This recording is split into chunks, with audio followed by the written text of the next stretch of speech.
Greetings, Marilyn. How have things been for you? Could we spare a moment for conversation? Hello, Luella. It's been quite some time, hasn't it? Indeed, I'm available for a chat now. What topic did you have in mind? It's been around 3 months since our last exchange, correct? Yes, that sounds accurate. I was curious about how things had turned out. Could you clarify? I'm referring to your final decision. I'm sorry, I'm not certain what you're indicating. Could you perhaps elaborate a bit more? You didn't forget, did you? It's quite a significant matter to forget. My apologies. Could you please remind me what the topic was? Regarding my proposal to cohabit with you and Rogers. Excuse me? What was your decision? Our decision was, we felt it might not be the best arrangement. But I didn't agree with that decision. Rogers, too, echoed our sentiments after you voiced your disagreement, as I recall. I'm in disbelief. I have an inquiry for you. Do you have any concerns about being an exemplary spouse? Excuse me? If you did, you'd understand that Rogers would never genuinely want to turn down his mother's request to live with him. Perhaps, but we did have a frank discussion about it. It was a challenging decision to make, but we agreed that separate residences would be best. He's merely trying to appease you because he's such a good-hearted man. Well, The mantra is happy wife, happy life, correct? So, consider his desires more. Avoid being self-centered. I'll be discussing moving in with him in the upcoming days. please, let's not be hasty with such decisions. The decision is already made. As your mother-in-law, you need to respect my wishes. We've already discussed this in our previous conversation. We currently have my grandfather living with us. I'm aware of that. Your parents were transferred for work and no longer reside in that house. So, the responsibility of caring for your grandfather, who would have been alone, fell to you. Isn't that correct? Yes, that's correct. But he doesn't actually share your living space, does he? Technically, he has his own quarters on our property, but he shares all meals with us. You could consider it communal living. However, I'm not sure we could accommodate another person. So, essentially, despite being family, you don't want another occupant while your grandfather is there, right? But I have no issues sharing a home with him. As you know, I'm separated from my husband, so your grandfather and I might get along splendidly. We'd be the best of friends. That's not my concern at all. Ugh, you're really trying my patience. Regardless of your feelings or statements, my move is a certainty. Now, wait a minute. I have no interest in hearing your objections. Yes, but I've had enough of this discussion. I'll be blocking your number. Going forward, I'll communicate directly with Rogers regarding the specifics of my move. Luella. Farewell. My apologies for the interruption at your work. Is now a good time to talk? Hello, darling. As a matter of fact, I'm currently on my lunch break. What seems to be the matter?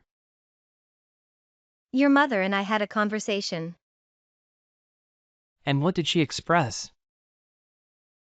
her desire to move in with us persists. Seriously? Even after we informed her about your grandpa staying with us? Indeed. But that doesn't seem to faze her. She remains adamant about her decision to move in. I tried to clarify our situation to her, but she ended up blocking my number. Why does she have to be like this?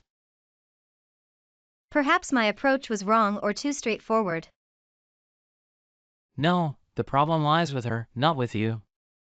She's known to be impatient and intransigent. It's a lethal combination, to say the least. Perhaps obstinate captures it better. She is a product of her time. She struggles to understand the perspectives of our generation. She perceives this as the 60s, where parents were unchallenged authorities in the family and their words were law. That might be a possibility. Anyhow, she intends to contact you about her moving plans. I reckon she'll be reaching out to you shortly. I appreciate the advance warning. I'm really sorry for burdening you with this. It wasn't my intention to put you in the position of mediating with her. Please don't fret over it. If anyone should apologize, it's me for my mother's behavior. I'm sorry that you're caught in this situation. It's fine. Nevertheless, I need to return to work soon. Tonight, I'll prepare a hearty steak dinner as a treat. Fantastic. I'm eagerly looking forward to it. Do well at work. Thank you. Mom, what's all the cargo at our place? Did my parcels arrive, Rogers? Yes, they did. And all 10 of them. I even got the invoice from the freight company. I appreciate you handling that for me. I wasn't about to send them back. I'd feel guilty if the mover had to repack everything back onto the vehicle. Couldn't you have informed me about the incoming deliveries? I ended up having to pay the charges. It was over $100 for the whole lot. Luckily, I had some spare cash on me. I usually don't. Oops, my bad. It's good though that you managed to receive everything. It's not exactly a good thing. Our home now resembles an Amazon distribution center. Boxes are cluttering the entryway and corridors. What is all this, anyway? Naturally, it's my belongings for my move. Excuse me? Moving in? Yes, I am. I plan on staying there permanently. I'm moving out of my place tonight, then heading to your home. Wait a minute! Marilyn and I didn't sign off on this. You should have at least warned me about this plan. Not just ship all your stuff to our place without a heads up. Why would I need to? I assumed we could discuss details, like my room assignment, once everything arrived. I appreciate you informing me about the delivery. Well, you're welcome. But your planning seems a little disorganized. What do you mean? You don't have any objection to me staying there, do you? I've already made this clear. Marilyn and I are on the same page. We don't think it's a good idea for you to move in. We've already told you that this arrangement won't work. Rogers, you don't have to play games. What game? Acting like you're not okay with this. You can be truthful with your mom. What on earth are you suggesting? Just admit it. You do want me to move in, don't you? I really don't know where you're getting that idea. You're kind of making me uncomfortable. I'm simply telling you that you don't always have to agree with Marilyn. That's not the case. I understand that you might find it difficult to voice your desires, especially with Marilyn's grandpa also living there. But you must understand, a husband's say is significant. As the man of the house, you shouldn't suppress your genuine feelings about household matters. I don't think you're understanding. In fact, I bet you'd like to express your thoughts about having her grandfather live with you. It's SHE who should consider the impact of an extra person living in your home. Enough with that. What? I have to clarify something. You believe that I own this house, don't you? Naturally, I believe that. And it's incredible. It's amazing that you've built such a grand, splendid home within the first year of marriage. I'm so proud of you. As I suspected.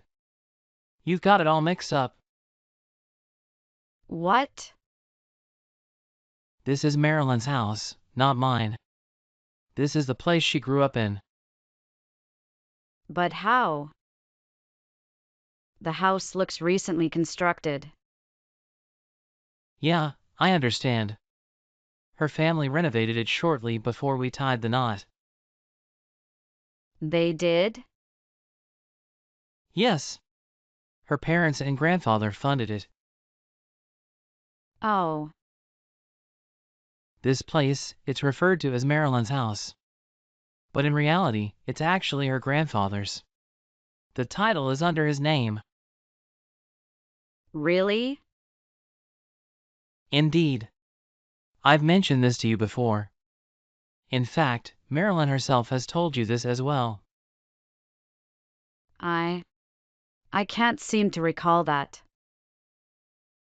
I can recall at least 3 or 4 instances where we discussed this with you. I vividly remember you commenting, "This house is so spacious. Amazing!" You were in awe because you assumed I was the owner. I specifically clarified that it's her grandfather's property, not mine. To put it simply, her grandfather graciously allows us to reside here with him for the time being. I don't get it. If the house is his, why does he reside elsewhere? He doesn't actually live there, correct? Well, when the house was being renovated, he expressed he no longer needed such a large space. The estate it stands on is massive, so he had a sort of cabin constructed. His desire was for a dedicated space to practice his woodcrafting. But we affectionately refer to it as Grandpa's workshop. He's still technically a resident here since he sleeps here and joins us for all meals. It's hard to believe that it's not your house. However, that's the reality. I'm going to have all these packages you sent returned. Why? What about my plans to move in? I've made it clear from the start that wasn't a possibility. Mom, this might not be the ideal time to bring this up again. But you're aware I legally changed my last name when I married Marilyn, correct? You did? I knew you'd have forgotten. I should have anticipated your forgetfulness. I noticed you kept using my old last name on the labels of the items you sent me, including all these packages. I found it peculiar you'd persistently use my former name. So does that mean you're no longer legally my son? Can't you recall what drove me to make that choice? I did something? This was after your divorce with Dad. We were all concerned about your ability to sustain yourself. Melissa offered you a place with her and her husband for some time. That was until you started treating her husband with disdain for not being a good enough man for my sister. I never did such a thing. Are you denying it? Then why did Melissa have an outburst and ask you to leave? It's not like what you think. I was there, I witnessed everything. And upon doing so, I resolved never to let Marilyn experience something similar. I made that vow on our wedding day. In essence, I changed my name and moved in with Marilyn's family to keep her safe from you. That's the gist of it. Even though I've already explained this numerous times. That can't be right. It is, and frankly, I'm astounded I've had to repeat this so often. You never heed anyone's words. That's the primary reason Dad wanted a divorce. So, what does this mean for me now? That, you'll have to figure out by yourself. Isn't it a disgrace that the family name will cease with you? Now that you've altered your last name, there isn't anyone to uphold your father's surname. That's incorrect. It's not ending. How so? Dad's new wife just delivered twin boys. What? He remarried? I wasn't aware. And he has twins? Yes. He met her after the divorce. She gave birth to the twins just recently. You can't be serious. I was completely unaware.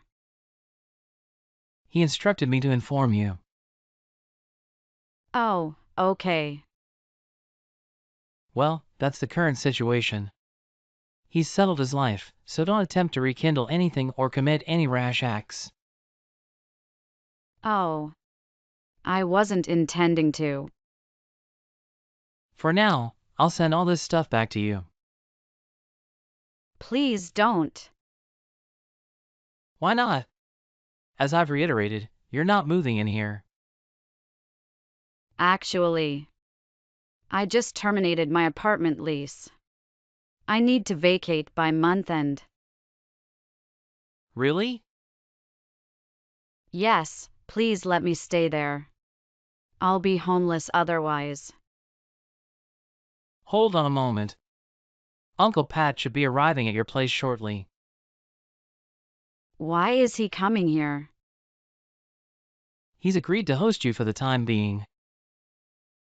I anticipated you'd act impulsively like terminating your lease. So I got in touch with him to discuss your situation. No. My brother and I have never been on good terms. Well, it's high time you learn to. He's your only option for a place to live now. Goodbye, Mom. Rogers. Wait. It wasn't long before my uncle arrived at my mother's residence. I had already moved all her belongings to his place. She was now responsible for her own bills. I suspect this entire mess originated from somewhere related to that. Her persona seems to be a barrier in maintaining stable employment. She's in a financial crunch at the moment. From what I can gather, it appears she and my uncle have managed to establish a peaceful coexistence, at least for the time being. He made it clear to her, I'm offering you shelter. If you want food, you need to work enough to support your needs. She landed a new job, but her superior is extremely stern. She often sends me emotional texts, finding the job overwhelmingly difficult. But that was the last I heard from her. My uncle confiscated her phone and has confined her to the house to impart some much-needed values to her. He conveyed to her the news of Marilyn's pregnancy. But until she demonstrates a better way to treat others, it will be quite some time before she gets to meet her grandchild.